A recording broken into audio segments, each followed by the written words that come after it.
ఒక్కసారి కొమ్మూరి గోల్డ్ కి కాల్ చేయండి. తాకట్లో ఉన్న మీ బంగారాన్ని విడిపించి మార్కెట్ ప్రైస్ కి వాళ్ళు కొనుక్కుని మిగతా డబ్బులు మీకు ఇచ్చేస్తారు. హలో అండి, అందరికీ నమస్కారం. నాతో ఉన్నారు ప్రముఖ సామాజిక రాజకీయ విశ్లేషకులు అంకంరావు గారు. సార్ నమస్కారం.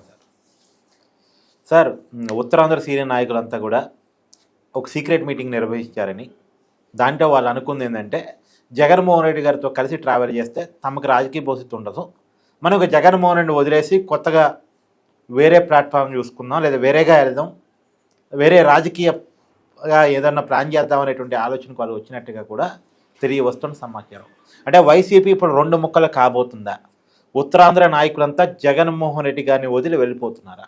ఒకవేళ ఉత్తరాంధ్ర నాయకులు వదిలి వెళ్ళిపోవడం స్టార్ట్ అయితే అది ఉత్తరాంధ్ర నాయకులతోనే క్లోజ్ అవుతుందా, లేదా ఆ ప్రభావం ఇతర ప్రాంతాల మీద కూడా పడిద్దా ఏంటి? ముందుగా ఉత్తరాంధ్ర నాయకుల చేత మాట్లాడిస్తే తప్ప ఉపయోగం ఉండదని చెప్పని రాష్ట్రంలో ఉన్నటువంటి 26 జిల్లాల నాయకులందరూ కలిసి వాళ్ళకి చెప్పి వాళ్ళ చేత మాట్లాడిచ్చారని అయితే నేను భావిస్తున్నాను. ఒక ఉత్తరాంధ్రకి కాదు, ఎందుకంటే ఉత్తరాంధ్ర చూసుకుంటా ఉంటే ఈరోజు భోగాపురం ఎయిర్పోర్ట్ పూర్తయి త్వరలో ప్రారంభోత్సవం కాబోతుంది. ఒక ఏపీ నుంచి గూగుల్ డేటా సెంటర్ అనేది విశాఖపట్నంలో కనపడుతుంది. మూలపోటు పోర్టుని ఆందోళన చేస్తున్నారు. నిన్నగాక మొన్న ఆర్ఎస్ఎల్ మెటల్ అది కూడా ప్రథమ దశలో 70,000 కోట్ల రూపాయలు, తర్వాత 90,000 కోట్ల రూపాయలతోటి రమారమిలో 150,000 నుంచి 170,000 కోట్ల రూపాయలు పెట్టుబడి పెట్టి అక్కడ పరిశ్రమ మళ్ళీ మన శంకుస్థాపన కూడా జరిగింది, పనులు మొదలవుతూ ఉన్నాయి. ఇక టీసీఎస్ కావచ్చు, రకరకాలుగా ఉత్తరాంధ్రకి ఈరోజు ఐటీ కంపెనీలన్నీ ఒక క్రమపద్ధతిలో వచ్చి అక్కడ జరుగుతూ ఉన్నాయి. మరి వీళ్ళు తల్లికి వందనం అన్నారు ఈరోజు చంద్రబాబు నాయుడు గారు. అంతకుముందు వాళ్ళు అమ్మఒడి అన్నారు, వాళ్ళు ఇంట్లో ఒకరికి ఇచ్చారు, వీళ్ళందరికీ ఇంట్లో 7 కూడా ఇచ్చేస్తున్నారు. దాని గురించి మాట్లాడలేరు. మహిళలకు ఉచిత బస్సు జరిగిపోతా వాళ్ళు ఇవ్వండి, వీళ్ళు ఇచ్చారు, ఇంకా వాళ్ళు మాట్లాడటానికి లేదు. రైతులకి 20,000 రూపాయలు ఇస్తా ఉన్నారు, ఈరోజు వాళ్ళ ఖాతాలో జమ అవుతా ఉన్నాయి. జగన్ ఇవ్వండి, ఇది జగన్ది అంటే కొంత ఇచ్చాడు, 13,000 రూపాయలు ఇచ్చాడు, మిగిలిన పెంచి వీళ్ళు ఇస్తున్నారు. తర్వాత మహిళలకి సంవత్సరానికి 3 సిలిండర్లు ఇచ్చేస్తున్నారు. అవును. తిరిగి మళ్ళీ అన్న క్యాంటీన్లు ప్రారంభించేశారు.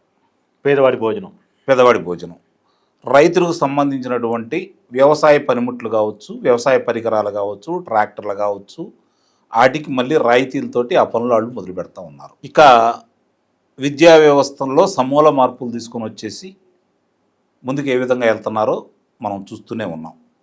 ఈరోజు ప్రభుత్వం నడుపుతున్నటువంటి ఇంటర్మీడియట్ కళాశాలల్లో ఖాళీలు లేవు అనే బోర్డులు కూడా కనపడతా ఉన్నాయి.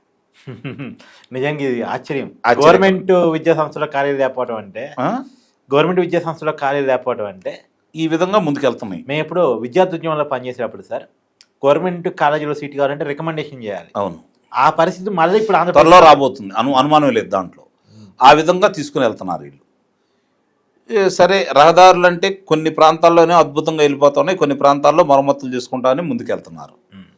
నీటి రంగాలకు సంబంధించి పోలవరం పరిగెత్తా ఉంది, మిగిలినవన్నీ అటు ఉత్తరాంధ్ర కావచ్చు, రాయలసీమ కావచ్చు, మధ్యాంధ్ర కావచ్చు, వాళ్ళ పనులు వాళ్ళు చక్కగా చేసుకుంటూ వెళ్ళిపోతూనే ఉన్నారు. మరి రైతులకి చూస్తూ ఉంటే ధాన్యం కొన్న 48 గంటల్లో చివరి రైతుకు కూడా డబ్బులు వేస్తూనే ఉన్నారు. మిర్చి పంటకి ధర లేదు అంటే మద్దతు ధర ప్రకటించారు, పొగాకుకి మద్దతు ధర ప్రకటించారు, మామిడికి మద్దతు ధర ప్రకటించారు. వీళ్ళు ఏదన్నా పొరపాటున ఒక మాట ఏదైతే వాళ్ళు చేసి చూపిస్తున్నారు. వీళ్ళు ఏం చేయాలి? వీళ్ళకి ఏం కనపడుతున్నాయి? ఇంకా సమస్యలు ఏమంటే ఉన్నాయి.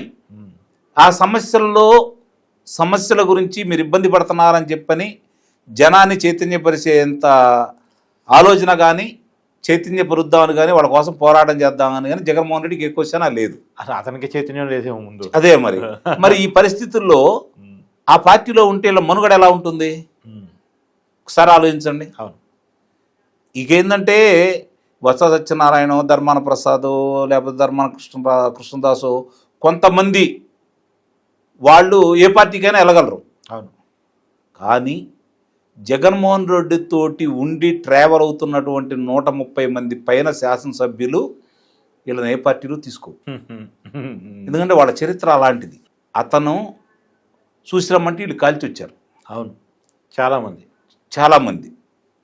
ఇవన్నీ ఎగ్జాంపుల్ ఈ అంబటి రాంబాబు కొడాలి నాని సరే మొత్తం ఇప్పుడు పరిస్థితి అలాంటి వాళ్ళకి ద్వారాలు ఎక్కడా తెరుచుకోవట్లా. అవును. ఎక్కడికి వెళ్ళినా కూడా తలుపులు మూసేసి ఉండే ఏ పార్టీ ఆప్షన్ లేకే సంబంధించిన. ఇప్పుడు జగన్మోహన్ రెడ్డి స్క్రిప్ట్ అని చదువుతున్నారు అనేది ఉంది సార్ ఆల్రెడీ. అంతే కదా. కాబట్టి వాళ్ళలాంటి వాళ్ళు అక్కడే ఉండాలా, జగన్మోహన్ రెడ్డి అట్టనే ఉండాలా, వాళ్ళు అలానే మాట్లాడుతూనే ఉండాలా. అంతర్రాష్ట్ర భవిష్యత్తు బాగుండాలి అంటే వాళ్ళలో మార్పు వచ్చిందని కానీ, అది ఒక రాజకీయ పార్టీ అని కానీ, రాజకీయ కలాపాలు చేయాలని కానీ మనం కూడా భావించకూడదు. అందుకని నేను ఎప్పుడు చెప్తూనే ఉంటా, వాళ్ళు ఎప్పుడు ఇలా ఉంటే ఆంధ్ర రాష్ట్రం సుభిక్షంగా ప్రశాంతంగా అభివృద్ధి పదంలోకి వెళ్తుంది అని చెప్పని.